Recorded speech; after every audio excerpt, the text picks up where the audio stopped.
स्वागत है आपका हमारे YouTube चैनल में। तो इस वीडियो में देखेंगे 8 क्लास का साइंस है ना, विद्युत धारा का रासायनिक प्रभाव। ये JCERT में चौथा चैप्टर में है और NCERT में भी है, देख लीजिए कोई भी चैप्टर में है। लेकिन NCERT और JCERT दोनों में साइंस सेम है ना, सिर्फ चैप्टर इधर उधर है। यहाँ जो पहला में वो तीसरा में, वहाँ तो चौथा में, इस तरह से इधर उधर किया हुआ है, बाकी सेम है। ठीक है, तो NCERT वाला भी देख। तो चलिए देखते हैं विद्युत धारा का रासायनिक प्रभाव। ठीक है, विद्युत धारा का रासायनिक प्रभाव क्या क्या पढ़ना है इसमें, चलिए देखते हैं शुरू से। देखिए बुक में क्या क्या पढ़ना है, पूरा बुक को ही जो इम्पोर्टेंट है, जो चीज़ें जानना है उसका हम यहाँ पे कलेक्शन दिए हुए हैं। बुक में जो क्रियाकलाप और उल्टा पलटा मतलब भरा हुआ है, तो वो सब को हटा के जो मेन है उसको हम प्रोवाइड करने की कोशिश करें, उसको समझाने की कोशिश करें। ठीक है, तो विद्युत धारा का रासायनिक प्रभाव। तो विद्युत धारा का रासायनिक प्रभाव देखते हैं। तो विद्युत समझ में आ रहा होगा, करंट है ना, करंट। तो ये करंट के बारे में पढ़ना है। करंट का रासायनिक प्रभाव क्या क्या होता है वो यहाँ पे हमको बेसिकली जानना है। ठीक है, करंट का रासायनिक प्रभाव यानी करंट को कोई केमिकल में डालेंगे तो क्या होता है, ठीक है, कोई विलयन में डालने से क्या होता है, वो यहाँ पे मेन पढ़ना है। ठीक है, तो थोड़ा सा इसका बेसिक जान लेते हैं, करंट कहाँ कहाँ चल सकता है, कहाँ नहीं चल सकता है, वो सबको। ठीक है, तो आप जानते हैं कि कुछ ठोस पदार्थ ऐसे होते हैं जिसमें विद्युत धारा का चालन होता है। तो देखिए कुछ ठोस पदार्थ ऐसा होता है जिसमें विद्युत धारा का चालन होता है। चालन यानी विद्युत धारा पास होता है, करंट यानी फॉलो होता है, करंट लगता है उसमें। ऐसे ठोस पदार्थ को विद्युत का चालक कहते हैं। ठीक है, तो विद्युत का चालक किसको कहते हैं, तो ऐसे ठोस पदार्थ जिससे विद्युत धारा पास होता है। जैसे लोहा है, तो यहाँ अगर तार टच कर रहा है और यहाँ छुइएगा इधर, तो जोर का झटका धीरे से लगेगा कि नहीं लगेगा, है? तो वही विद्युत का चालक यानी करंट पास होता है जिसको, जहाँ से उसको बोलते हैं विद्युत का चालक। लोहा, तांबा, एल्युमिनियम, ये सब क्या है, विद्युत का चालक है। ठीक है, इसके उल्टा, इसके विपरीत ठोस ऐसे कुछ ठोस पदार्थ ऐसे होते हैं जिनसे विद्युत धारा चालन नहीं होता है, यानी विद्युत धारा पास नहीं होता है। ऐसे ठोस पदार्थ को विद्युत का कुचालक कहते हैं। ठीक है, तो जिससे विद्युत धारा पास नहीं होता है उसको क्या कहते हैं, कुचालक। जैसे लकड़ी है ना, लकड़ी में रबर है ना, रबर, प्लास्टिक, लकड़ी, ये सब क्या है, विद्युत का कुचालक है। इसमें विद्युत धारा पास नहीं होता। ठीक है, यानी रबर लगा करके, रबर का दस्ताना पहन के अगर करंट को छू भी दे तो झटका नहीं लगेगा। प्लास्टिक में भी छुए तो नहीं लगेगा, लकड़ी से भी तो छुए तो नहीं लगेगा। लेकिन लोहा, एल्युमिनियम या तांबा से छुएंगे तो क्या होगा, पता चल ही जाएगा ना, छू के देखिएगा। आगे देखते हैं, अपने बिजली मिस्त्री को हाथ में रबर का दस्ताना पहनकर काम करते देखा होगा। क्या आप बता सकते हैं कि वो रबर का दस्ताना क्यों पहनते हैं, तो वही करंट से बचने के लिए, है ना, बता सकते हैं, बिल्कुल बता सकते हैं। ठीक है, जैसे ये देखिए काम कर रहा है ना, दस्ताना पहन के। ठीक है, तो क्यों ऐसा करता है, ताकि करंट ना लगे। ठीक है, ताकि रबर जो है विद्युत का कुचालक है, यानी उसमें विद्युत धारा पास नहीं होता है ना, इसीलिए उसको करंट नहीं लगता है, इसीलिए रबर का दस्ताना पहन के काम करते हैं, है ना। कोई पदार्थ चालक है या कुचालक, कोई पदार्थ विद्युत का चालक है या कुचालक, ये जानने के लिए संपरिचित्र यानी टेस्टर जिसको कहते हैं, ठीक है, टेस्टर का उपयोग करते हैं, है ना, टेस्टर का उपयोग करते हैं। टेस्टर एक स्क्रू जैसा रहता है, देखे होंगे ना, जिसमें करंट को ऐसे टच कराते हैं तो जलने लगता है ना, उसमें लाल लाल बत्ती जलने लगता है, जिससे पता चलता है कि इसमें करंट आ रहा है ना।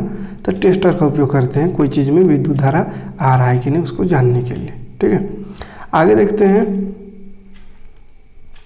क्या द्रव्य भी विद्युत का चालन करते हैं,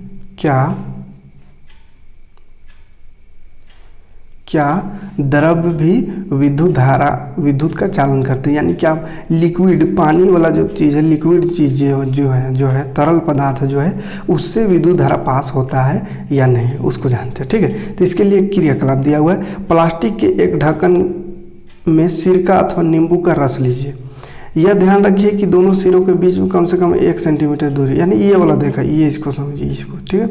इस तरह से ये एक बर्तन है, इस बर्तन में प्लास्टिक का है ना, प्लास्टिक का डब्बा बर्तन है, इसमें नींबू का रस दिया हुआ, ये जो है नींबू का रस है इसमें, या सिरका, ठीक है।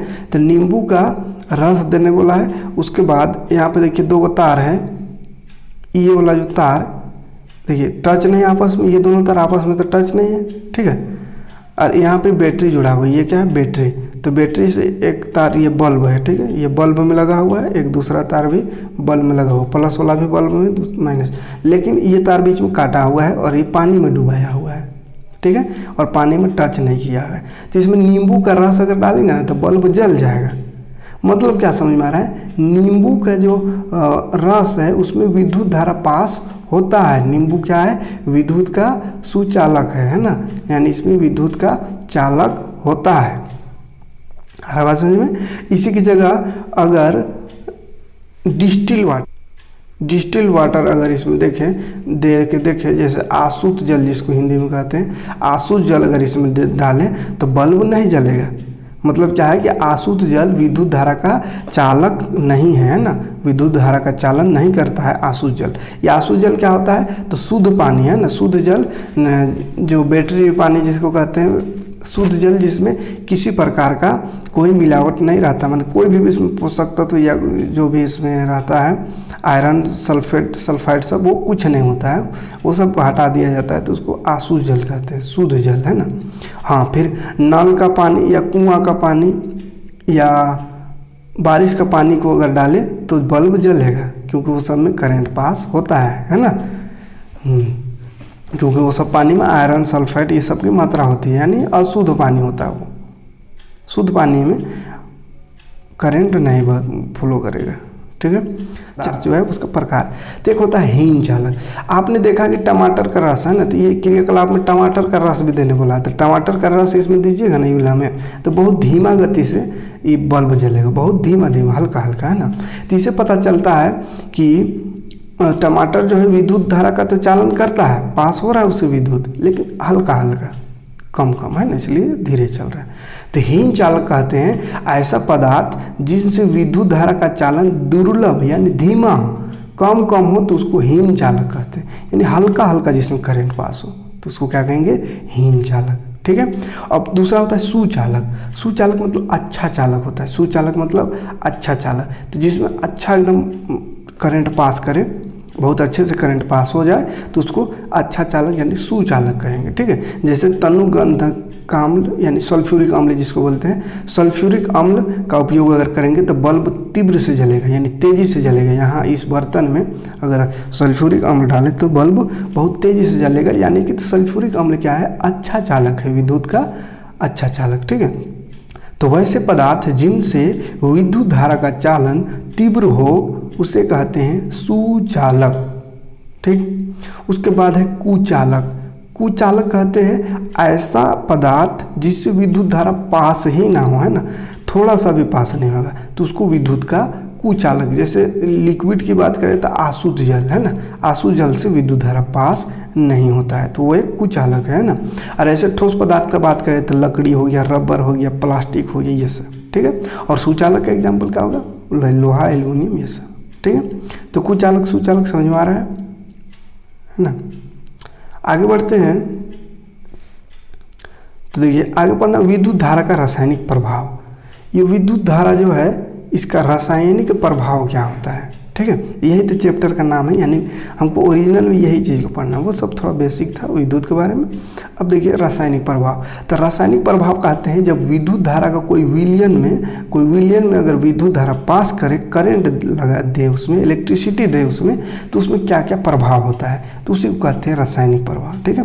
जैसे विद्युत धारा कई रासायनिक परिवर्तन ला सकते हैं। जब चालक विलयन में विद्युत धारा प्रवाहित की जाती है तो यह किस प्रकार प्रभाव उत्पन्न करता है, इसके लिए क्रियाकलाप है। देखिए एक क्रियाकलाप दिया हुआ है, इससे समझते हैं, ठीक है। हाँ, तो बोला 2 बेकार पड़े सेलों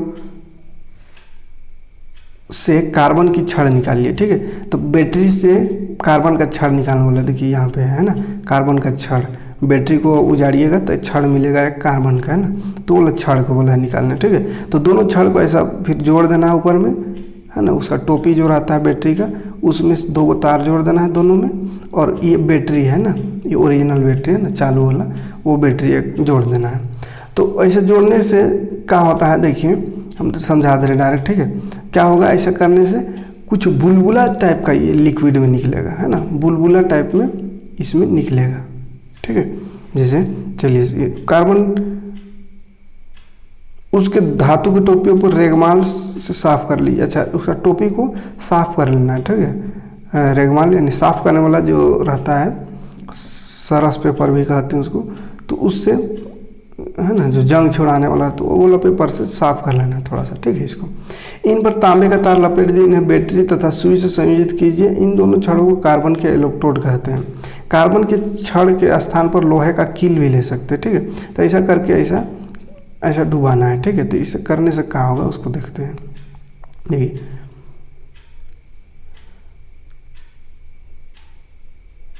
कांच का बीकर में लगभग 250 ml जल लीजिए। इस जल में कुछ बूंद तनु सल्फ्यूरिक अम्ल मिला दीजिए, जल अधिक चालक हो जाएगा, है ना। कार्बन के छड़ों को अम्ल जल में इस प्रकार डुबाइए ताकि धातु का टोपी अम्ल जल से बाहर रहे, है ना, टोपी बाहर रहना चाहिए। स्विच को बंद कर परिपथ धारा को प्रवाहित कीजिए, स्विच ऑन कर देना है। 4-5 मिनट बाद देखिए कार्बन छड़ को सावधानी से अवलोकन कीजिए। क्या आपको कार्बन छड़ में कुछ गैस का बुलबुला दिखाई देगा? तो हाँ, गैस का बुलबुला दिखाई देने लगेगा उसमें, है ना, गैस का बुलबुला दिखाई देने लगेगा। तो वही समझिए रासायनिक प्रभाव, कुछ प्रभाव हो रहा है इसलिए वहाँ पर बुलबुला निकल रहा है, कोई कुछ गैस निकल रहा है ना। तो वही सब रासायनिक प्रभाव होता है, ठीक है। आपने देखा कि जब किसी अम्ल जल विलयन में विद्युत धारा प्रवाहित की जाती है तो रासायनिक परिवर्तन होता है, इसे विद्युत धारा का रासायनिक परिवर्तन कहते हैं, ठीक है। तो विद्युत धारा का रासायनिक परिवर्तन किसे कहते हैं? तो जब किसी जलीय विलयन में विद्युत धारा प्रवाहित किया जाता है तो उसमें कुछ परिवर्तन उत्पन्न होता है, ठीक है, कुछ रासायनिक परिवर्तन होता है, उसी रासायनिक परिवर्तन को विद्युत धारा का रासायनिक परिवर्तन कहते हैं, ठीक है। तो यहाँ देखिए घुमा फिरा कि ये वाला जो है पूरा समझाया है क्रियाकलाप से। साधारण चीज़ याद रखिएगा सिंपल भाषा में कि जब किसी जलीय विलयन में विद्युत धारा पास किया जाता है तो उस जलीय विलयन में रासायनिक परिवर्तन होता है, उसी परिवर्तन को विद्युत धारा का रासायनिक परिवर्तन कहते हैं, ठीक है। यह रासायनिक अभिक्रिया उपयोग किए जाने वाले विलयन तथा इलेक्ट्रोड की प्रकृति पर निर्भर करता है। रासायनिक अभिक्रिया में रंग भी बदलता है, ठीक है। तो रासायनिक अभिक्रिया में का कलर भी चेंज होता है, ठीक है। उसके बाद देखिए विद्युत अपघटन। विद्युत अपघटन समझिए क्या होता है। विद्युत अपघटन, विद्युत अपघटन तो किसी विलयन से विद्युत धारा प्रवाहित करने पर विलयन में रासायनिक निक्षेप होता है। इस प्रक्रिया को विद्युत अपघटन कहते हैं या इलेक्ट्रोलिसिस इंग्लिश में, है ना, इलेक्ट्रोलिसिस कहते हैं। तथा इसमें प्रयुक्त विलयन को विद्युत अपघटन यानी इलेक्ट्रोलाइटिक कहते हैं, ठीक है।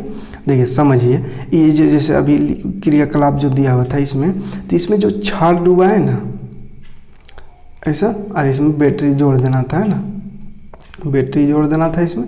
तो क्या हुआ था, बुलबुला निकल रहा था, है ना, बुलबुला निकल रहा था इसमें से, बुलबुला गैस का, है ना।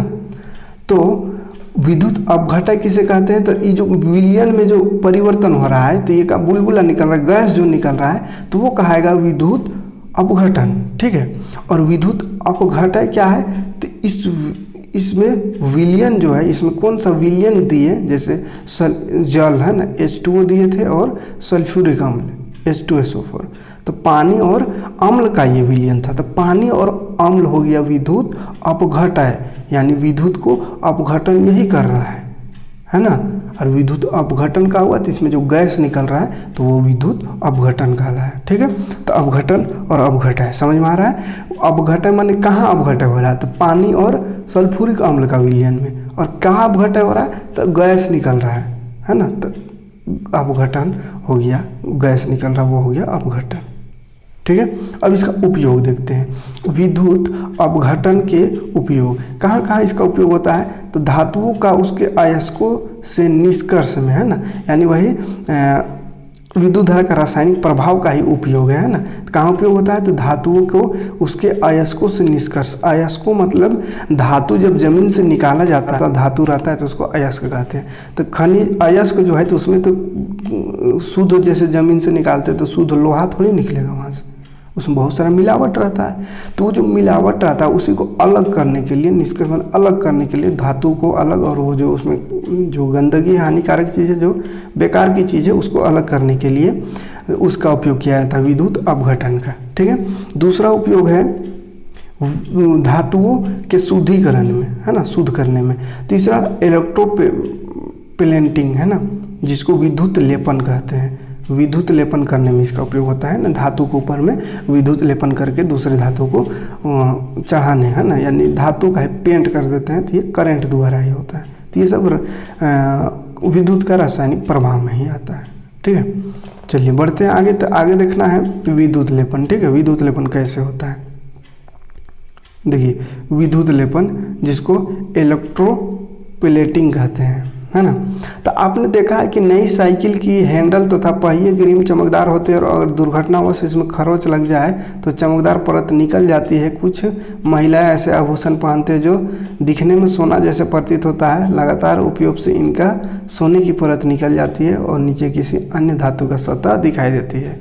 इसका कारण है कि धातु के ऊपर दूसरी धातु का परत चढ़ा हुआ है। ठीक है, तो देखिए साइकिल हो या गाड़ी हो तो एकदम चमचमाता हुआ दिखता है, उसका रिम सब हो गया, लेकिन खरोंच लग गया तो क्या होता है? फिर अंदर का उसका मतलब वो ओरिजिनल अपना औकात में आ जाता है।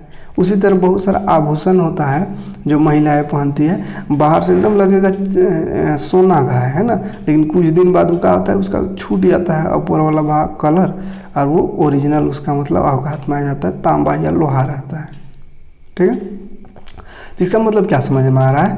तांबा या लोहा में वैसे चढ़ाया हुआ है ना, तांबा या लोहा में ऊपर में सोना का परत चढ़ाया हुआ है ना, तो अंदर है लोहा या तांबा, लेकिन उसमें हल्का सा सोना का खाली ऊपर में पेंट किया हुआ है। ठीक है, और ये साइकिल और गाड़ी सब में जो चमकदार होता है, चमकीला, उसमें क्रोमियम का लेप किया हुआ रहता है। क्रोमियम है ना, क्या चीज़ का? क्रोमियम का, याद रखिएगा, क्रोमियम है ना। तो विद्युत लेपन क्या हुआ? तो विद्युत धारा के सहायता से, ये सब होता है विद्युत धारा की सहायता से, है ना। ऐसा नहीं कि पेंट जैसा बरस में जोड़ दिए और उसके बाद पेंट कर दिए तो हो जाएगा, नहीं होगा, है ना। जैसे लोहा को चांदी का पेंट चढ़ाना है या तांबा को, तो चांदी का घोल कैसे बनाएं, और उसको घोल बना के अगर बरस से करेंगे तब तो फिर कितना बरसे में कितना लटक जाएगा चांदी। अब सोना को उतना बर्बाद नहीं ना करना है। ठीक है, तो क्या होता है? विद्युत द्वारा होता है लेपन, है ना, विद्युत धारा की सहायता से। तो विद्युत धारा, याद रखिएगा, विद्युत धारा की सहायता से किसी धातु के सतह पर इच्छित धातु को निक्षेपित करने की प्रक्रिया को ही विद्युत लेपन कहते हैं ना। किसी धातु के ऊपर अपने इच्छा अनुसार अच्छा और महंगा धातु का ऊपर में परत चढ़ा देते हैं, किसके सहायता से? विद्युत धारा की सहायता से, तो उसी को विद्युत लेपन कहते हैं। ठीक, क्यों ऐसा करते हैं? इसका महत्व क्या है? तो देखिए, विद्युत लेपन एक अत्यंत उपयोगी प्रक्रिया, बहुत उपयोगी चीज़ है। ठीक है, उद्योग जगत में धातु की वस्तुओं पर किसी दूसरे धातु की पतली परत निक्षेपित करने का उपयोग बहुत अधिक होता है। उदाहरण स्वरूप कार के कुछ भागों, स्नान गृह के नल, गैस बर्नर, साइकिल का हैंडल, पहिया का रिम, साइकिल की घंटी और अन्य बहुत सारे वस्तुएं क्रोमियम की परत निक्षेपित की जाती है ना। तो उस समय क्या क्रोमियम का परत चढ़ाया जाता है, अभी बताया है ना, जो चमचमाल एकदम चमकता है, तो उसमें क्या रहता है? क्रोमियम, अंदर लोहा रहता है और ऊपर में क्रोमियम का परत चढ़ाया जाता है। ठीक है, अब कहिएगा कि क्रोमियम से ही कहन बना देता है, जो लोहा और क्रोमियम दोनों का करता है। तो देखिए, क्रोमियम बहुत महंगा धातु है ना, और अगर पूरा वस्तु को क्रोमियम का ही बना दिया जाता, जैसे साइकिल को क्रोमियम का बना दिया जाता, तो जो साइकिल अभी 3-4 हज़ार में मिलता है, वो उसका दाम हो जाता 30-40 हज़ार। तो 30-40 हज़ार में साइकिल कौन खरीदता? और जो मोटरसाइकिल 70-80 हज़ार मिलता है, उसका 2-3 लाख हो जाता। तो क्रोमियम बहुत महंगा धातु है ना, बहुत ज़्यादा नहीं, बहुत कम मात्रा में मिलता है, बहुत महंगा धातु है। इसीलिए उसको क्या करते हैं? लोहा के ऊपर में खाली ऊपर चटा देते हैं, है ना, ताकि चमक बना रहे। फिर वो उजड़ता है तो फिर अपना लोहा अपना औकात में आ जाता है, जंग भी लगने लगता है। ठीक है, तो देखिए उससे क्या होता है, परत चढ़ाने से इसका महत्व क्या है, तो वही एक तो चमकदार बन जाता है ना, सस्ता में, काहे कि पूरा वस्तु अगर उसका बना है तो बहुत महंगा है, तो ऊपर में खाली पेंट कर देते हैं तो चमकदार हो जाता है। अब वो जो धातु का पेंट हो गया तो उसमें क्या हो गया, जो ओरिजिनल धातु जो था उसमें अंदर में जो है लोहा में है, जैसे लोहा, तो लोहा में जंग लगने से भी बच गया, है ना, क्योंकि उसमें क्रोमियम का धातु चढ़ गया तो जंग लगने से भी बच जाता है। ठीक है, फिर वो क्रोमियम हट गया तो फिर जंग लगता है, लेकिन जब तक है तब तक जंग नहीं लगेगा। ठीक है, तो ये इसका महत्व है। ठीक है, तो देखिए चैप्टर में बहुत कुछ खास नहीं था, बस इतना ही था, है ना। तो देखिए इसको थोड़ा सा देख लेते क्या क्या इसमें था पढ़ने का। सिंपल सा चीज़ रासायनिक था, है ना, विद्युत धारा का रासायनिक प्रभाव क्या होता है वही पढ़ना। तो मेन प्रभाव वही होता है, विद्युत लेपन सब करते हैं वही प्रभाव, यानी कोई भी चीज़ में विद्युत धारा प्रवाहित करते हैं तो उसमें क्या प्रभाव पड़ता है उसी को रासायनिक प्रभाव कहते हैं, तो वही पढ़ना था। ठीक है, तो देखिए क्या क्या इसमें पढ़े, थोड़ा सा देख लेते हैं। पदार्थ जो विद्युत का चालन करते हैं उसे सुचालक कहते हैं, तथा जो विद्युत धारा का चालन नहीं करते उसे कुचालक करते हैं। ये याद रखिएगा, पदार्थ जो विद्युत धारा का दुर्लभ चालक करते हैं उसे हीन चालक कहते हैं, यानी जो थोड़ा थोड़ा चालक करता है हल्का हल्का उसको हीन चालक। कुछ द्रव्य विद्युत का सुचालक होते हैं, कुछ हीन चालक और कुछ कुचालक होते हैं। द्रव्य देखें कि कुछ कुछ सुचालक होते हैं, यानी अच्छा चालक, जैसे नींबू हो गया, सल्फ्यूरिक अम्ल हो गया। कुछ कुछ हीन चालक होते हैं जैसे टमाटर का रस, और कुछ कुछ कुचालक होते हैं जैसे आसुत जल। विद्युत चालन करने वाले अधिकांश द्रव्य अम्ल, क्षारक और लवणों के विलयन होते हैं। तो विद्युत धारा जहाँ से प्रभावित होते हैं उसमें से ज़्यादातर द्रव्य अम्ल होता है, अम्ल, क्षारक और लवण का विलयन, है ना। यही तीनों में ज़्यादातर क्या होता है, विद्युत धारा पास होता है, अम्ल, क्षारक और लवण में। ठीक है, किसी चालक द्रव्य से विद्युत धारा परावर्तित करने पर रासायनिक प्रभाव उत्पन्न होता है।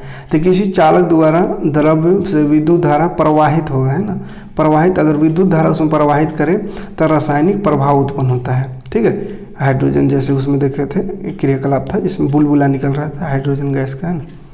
तो इस तरह से कोई भी विलयन है तो उसमें विद्युत धारा अगर करंट दे तो कुछ रासायनिक प्रभाव होता है उसका। किसी विलयन से विद्युत धारा प्रवाहित करने पर विलयन में रासायनिक निक्षेप की प्रक्रिया को विद्युत अपघटन कहते हैं। अब उसमें क्या प्रभाव हो रहा है उसको विद्युत अपघटन कहते हैं। ठीक है, विद्युत क्या कहते हैं, अपघटन। किसी विलयन में जब विद्युत धारा पास किए तो उसमें जो प्रक्रिया हो रहा है उसको विद्युत अपघटन कहते हैं। विद्युत अपघटन में प्रयुक्त विलयन को विद्युत अपघटय कहते हैं, यानी विद्युत अपघटन करने के लिए कौन सा विलयन का उपयोग किया, जैसे अगर H2O और नींबू रस किए तो वो नींबू रस क्या हो गया, उसका अपघटय। ठीक है, विद्युत धारा की सहायता से किसी धातु के सतह पर इच्छित धातु का परत चढ़ाना विद्युत लेपन कहलाता है। आया बस, तो बस छोटा सा चैप्टर था, इतना ही पढ़ना है, लेकिन बुक में देखिएगा तो उल्टा पलटा वहाँ पे भरा हुआ है, तो पढ़ लीजिएगा, इससे अच्छा चीज़ है, लेकिन कन्फ्यूजन हो जाता है। जो एकदम सही चीज़ जो जानना था वो इसमें कर दिया खाली, बाकी क्रियाकलाप सब है, क्रियाकलाप देख के आदमी परेशान हो जाता है, तो क्रियाकलाप सब देख के सीख लीजिएगा, कुछ कुछ क्रियाकलाप करना है, हो सके तो कर भी लीजिएगा। ठीक है, तो चलिए इसका क्वेश्चन आंसर भी दे देंगे, PDF डिस्क्रिप्शन बॉक्स में रहेगा, डाउनलोड कर लीजिएगा। ठीक है, तो चलिए मिलते हैं नेक्स्ट वीडियो में अगला एक चैप्टर लेकर के। Thanks for